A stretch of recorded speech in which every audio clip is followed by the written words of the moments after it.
17 दिसंबर 2024। मीठे बच्चे, तुम बाप के पास आए हो अपना सौभाग्य बनाने। परम सौभाग्य उन बच्चों का है जिनका ईश्वर सब कुछ स्वीकार करता है। प्रश्न: बच्चों की किस एक भूल से माया बहुत बलवान बन जाती है? उत्तर: बच्चे भोजन के समय बाबा को भूल जाते हैं।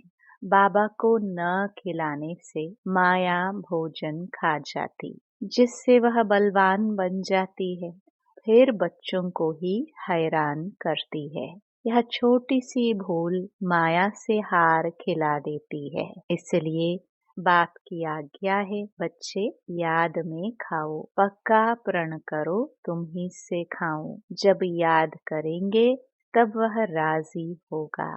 गीत: आज नहीं तो कल बिखरेंगे यह बादल। ओम शांति। बच्चे समझते हैं कि हमारे दुर्भाग्य के दिन बदलकर अब सदा के लिए सौभाग्य के दिन आ रहे हैं। नंबरवार पुरुषार्थ अनुसार भाग्य बदलते ही रहते हैं। स्कूल में भी भाग्य बदलते रहते हैं ना, अर्थात ऊंच होते जाते हैं। तुम अच्छी रीति जानते हो, अब यह रात खत्म होने वाली है।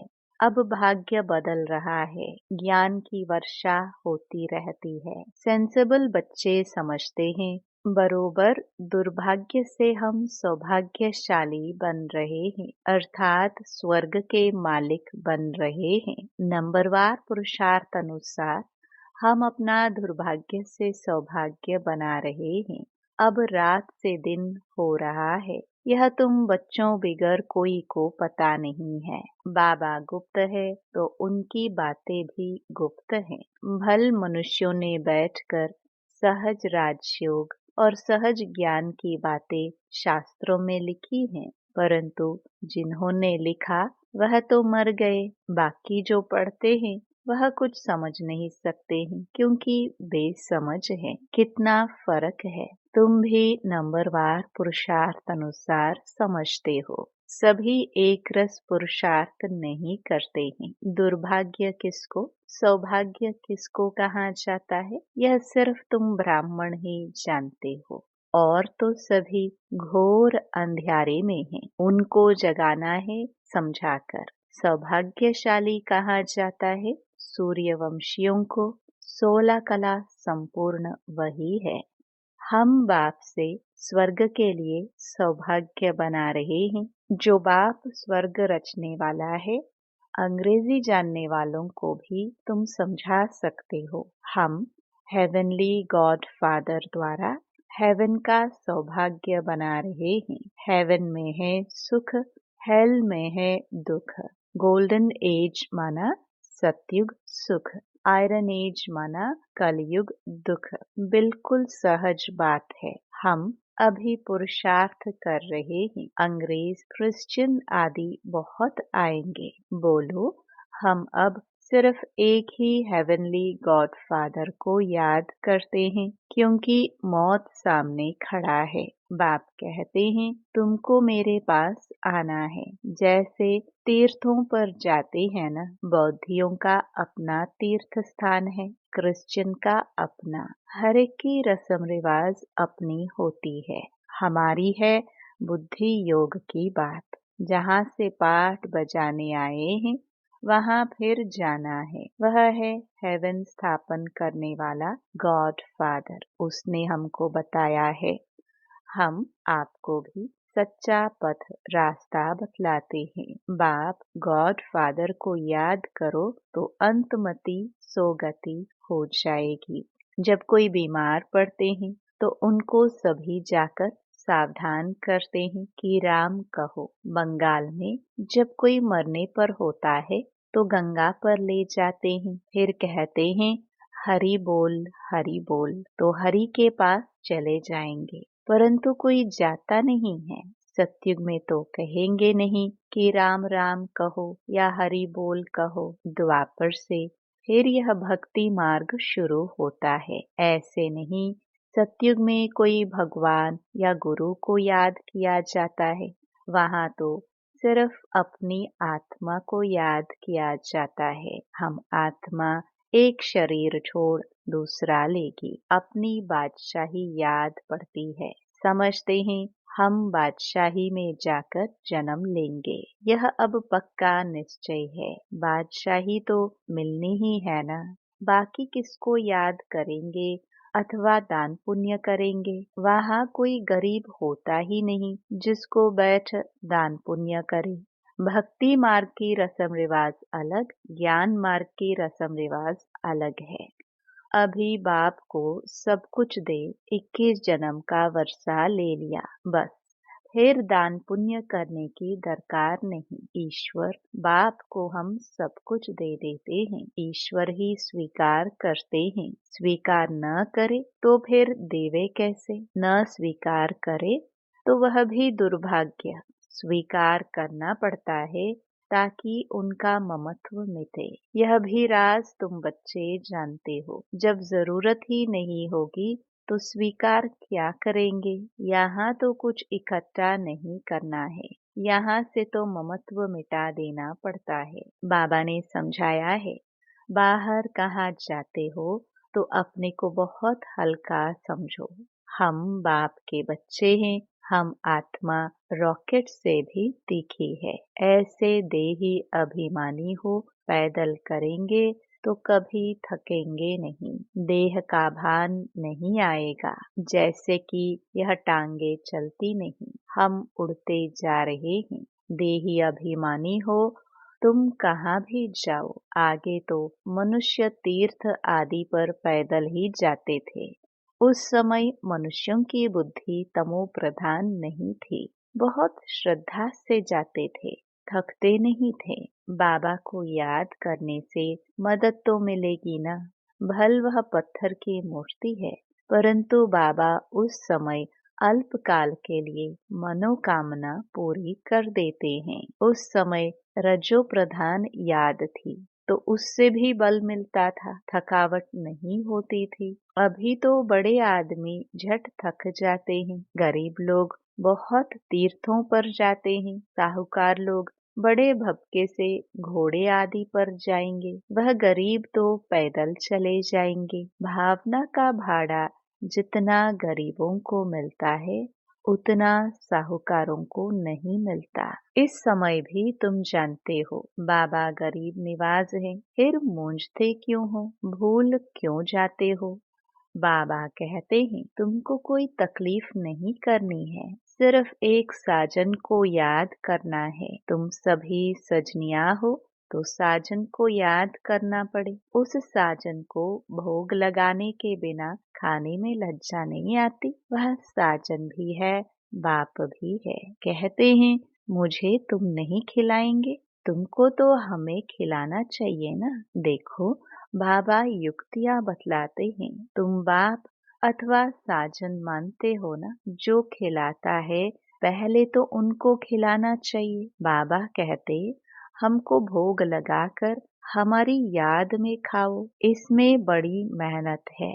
बाबा बार बार समझाते हैं बाप को याद जरूर करना है।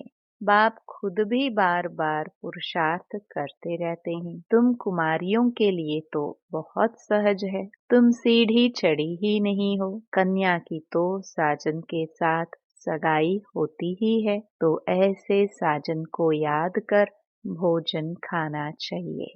उनको हम याद करते हैं और वह हमारे पास आ जाते हैं। याद करेंगे तो भासना लेंगे, तो ऐसी ऐसी बातें करनी चाहिए बाबा के साथ। तुम्हारी यह प्रैक्टिस होगी रात को जागने से। अभ्यास पड़ जाएगा तो फिर दिन में भी याद रहेगी। भोजन पर भी याद करना चाहिए।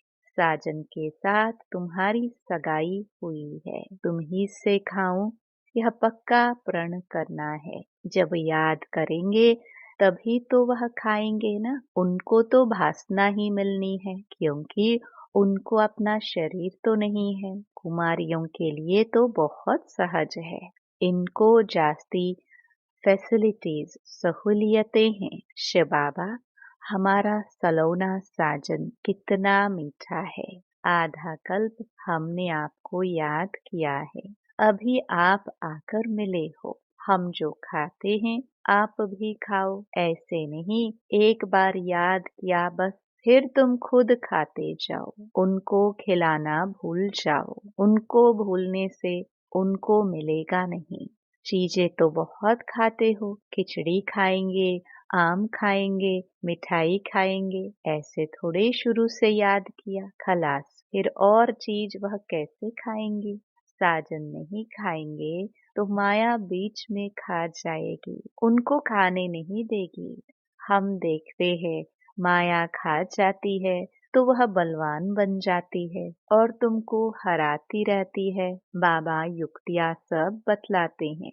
बाप को याद करो तो बाप अथवा साजन बहुत राजी होगा। कहते हो बाबा तुम ही से बैठूं, तुम ही से खाऊं।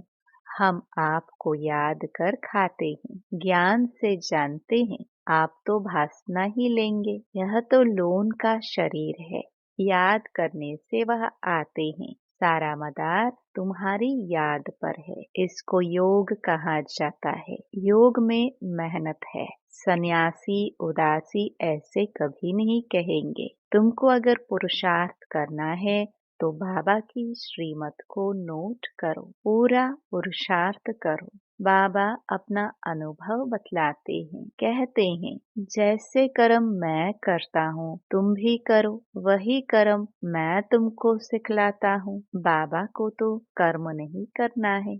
सतयुग में कर्म कूटते नहीं। बाबा बहुत सहज बातें बताते हैं। तुम ही से बैठूं, सुनो, तुम ही से खाऊं, यह तुम्हारा ही गायन है। साजन के रूप में व बाप के रूप में याद करो। गाया हुआ है ना, विचार सागर मंथन कर ज्ञान की पॉइंट्स निकालते हैं। इस प्रैक्टिस से विकर्म भी विनाश होंगे, तंदुरुस्त भी बनेंगे। जो पुरुषार्थ करेंगे उनको फायदा होगा, जो नहीं करेंगे उनको नुकसान होगा। सारी दुनिया तो स्वर्ग का मालिक नहीं बनती है, यह भी हिसाब किताब है। बाबा बहुत अच्छी रीति समझाते हैं। गीत तो सुना बरोबर, हम यात्रा पर चल रहे हैं। यात्रा पर भोजन आदि तो खाना ही पड़ता है। सजनी साजन के साथ, बच्चा बाप के साथ खाएंगे। यहाँ भी ऐसे है। तुम्हारी साजन के साथ जितनी लगन होगी उतना खुशी का पारा चढ़ेगा। निश्चय बुद्धि विजयंती होते जाएंगे। योग माना दौड़ी, यह बुद्धि योग की दौड़ी है। हम स्टूडेंट हैं, टीचर हमको दौड़ना सिखलाते हैं। बाप कहते हैं ऐसे नहीं समझो कि दिन में सिर्फ कर्म ही करना है। कछुए मिसल कर्म कर फिर याद में बैठ जाओ। भ्रमरी सारा दिन भू भू करती है, फिर कोई उड़ जाते, कोई मर जाते। वह तो एक दृष्टांत है। यहाँ तुम भू भू कर आप सामान बनाते हो, उसमें कोई का तो बहुत लव रहता है, कोई सड़ जाते हैं, कोई अधूरे रह जाते हैं, भागंती हो जाते हैं, फिर जाकर कीड़ा बनते हैं। तो यह भू भू करना बहुत सहज है। मनुष्य से देवता किए करत न लागी वार। अभी हम योग लगा रहे हैं, देवता बनने का पुरुषार्थ कर रहे हैं। यही ज्ञान गीता में था। वह मनुष्य से देवता बनाकर गए थे। सतयुग में तो सब देवताएं थे। जरूर उन्हों को संगम युग पर ही आकर देवता बनाया होगा। वहाँ तो देवता बनने का योग नहीं सिखलाएंगे। सतयुग आदि में देवी देवता धर्म था और कलयुग अंत में है आसुरी धर्म। यह बातें सिर्फ गीता में ही लिखी हुई है। मनुष्य को देवता बनाने में देरी नहीं लगती है, क्योंकि एम ऑब्जेक्ट बता देते हैं। वहाँ सारी दुनिया में एक धर्म होगा। दुनिया तो सारी होगी ना, ऐसे नहीं। चीन यूरोप नहीं होंगे, होंगे, परंतु वहाँ मनुष्य नहीं होंगे। सिर्फ देवता धर्म वाले होंगे और धर्म वाले होते नहीं। अभी है कलयुग। हम भगवान द्वारा मनुष्य से देवता बन रहे हैं। बाप कहते हैं तुम 21 जन्म सदा सुखी बनेंगे, इसमें तकलीफ की कोई बात ही नहीं। भक्ति मार्ग में भगवान के पास जाने के लिए कितनी मेहनत की है। कहते हैं पार निर्वाण गया। ऐसे कभी नहीं कहेंगे कि भगवान के पास गया, कहेंगे स्वर्ग गया।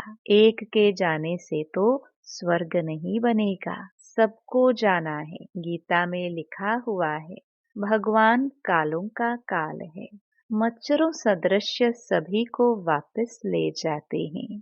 बुद्धि भी कहती है चक्र रिपीट होना है, तो पहले पहले जरूर सत्युगी देवी देवता धर्म रिपीट होगा, फिर बाद में और धर्म रिपीट होंगे। बाबा कितना सहज बतलाते हैं, मन मना भव। बस 5000 वर्ष पहले भी गीता के भगवान ने कहा था लाडले बच्चे। अगर श्री कृष्ण कहेंगे तो दूसरे धर्म वाले कोई सुन न सके, भगवान कहेंगे तो सभी को लगेगा गॉड फादर हेवन स्थापन करते हैं, जिससे फिर हम जाकर चक्रवर्ती राजा बनेंगे। इसमें कोई खर्चे आदि की बात नहीं है, सिर्फ सृष्टि के आदि मध्य अंत को जानना है। तुम बच्चों को विचार सागर मंथन करना है। कर्म करते दिन रात ऐसे पुरुषार्थ करते रहो। विचार सागर मंथन नहीं करेंगे या बाप को याद नहीं करेंगे, सिर्फ कर्म करते रहेंगे तो रात को भी वही ख्यालात चलते रहेंगे। मकान बनाने वाले को मकान का ही ख्याल चलेगा। भल विचार सागर मंथन करने की रिस्पॉन्सिबिलिटी इन पर है, परंतु कहते हैं कलश लक्ष्मी को दिया तो तुम लक्ष्मी बनती हो ना। अच्छा, मीठे मीठे सिखिलदे बच्चों प्रति मात पिता बाप दादा का याद प्यार और गुड मॉर्निंग। रूहानी बाप की रूहानी बच्चों को नमस्ते। धारणा के लिए मुख्य सार। पहला, श्रीमत को नोट कर पुरुषार्थ करना है। बाप ने जो कर्म करके सिखाया है वही करने हैं। विचार सागर मंथन कर ज्ञान की पॉइंट्स निकालनी है। दूसरा, अपने आप से प्रण करना है कि हम बाप की याद में ही भोजन खाएंगे। तुम ही से बैठूं, तुम ही से खाऊं, यह वायदा पक्का निभाना है। वरदान, कर्म और संबंध दोनों में स्वार्थ भाव से मुक्त रहने वाले बाप समान कर्मातीत भाव। आप बच्चों की सेवा है सबको मुक्त बनाने की, तो औरों को मुक्त बनाते स्वयं को बंधन में बांध नहीं देना। जब हद के मेरे मेरे से मुक्त होंगे तब अव्यक्त स्थिति का अनुभव कर सकेंगे। जो बच्चे लौकिक और अलौकिक कर्म और संबंध दोनों में स्वार्थ भाव से मुक्त हैं, वही बाप समान कर्मातीत स्थिति का अनुभव कर सकते हैं। तो चेक करो कहाँ तक कर्मों के बंधन से न्यारे बने हैं। व्यर्थ स्वभाव संस्कार के वश होने से मुक्त। स्लोगन, जो सरल चित और सहज स्वभाव वाले हैं वही सहज योगी भोलानाथ के प्रिय हैं। ओम शांति।